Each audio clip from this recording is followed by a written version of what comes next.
not a fan or into it. Expressing dislikes in English. Hello everyone. Today, we're going to discuss an interesting aspect of the English language.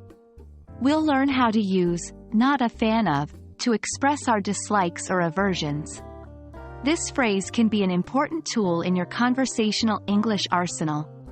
Let's dive right in.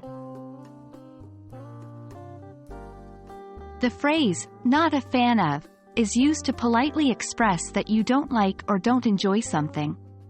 The original term, fan, derives from the word fanatic, meaning someone who has a strong interest or admiration for a particular person or thing. When you say you're not a fan of something, it means you do not have a similar interest or admiration for that person or thing. This phrase is often used in informal or conversational English. Using not a fan of is quite straightforward.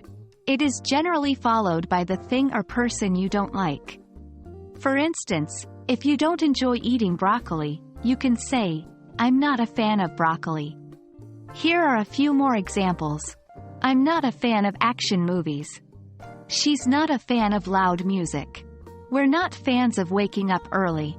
Remember, not a fan of is a polite and somewhat indirect way to express dislike. It's a softer alternative to saying, I don't like, which can sometimes sound a bit harsh or blunt.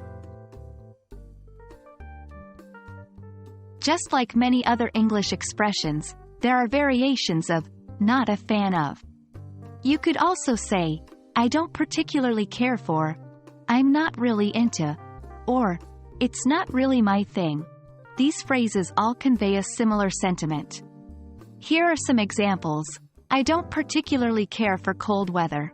He's not really into sports. Spicy food? It's not really my thing.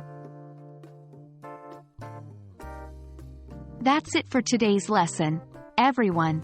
Remember, using phrases like, not a fan of, can help you sound more natural and polite when expressing your dislikes in English. It's always good to have such phrases in your vocabulary as they can make your English sound more fluent and natural. I hope you found this lesson helpful, and I look forward to seeing you in our next one. Happy learning!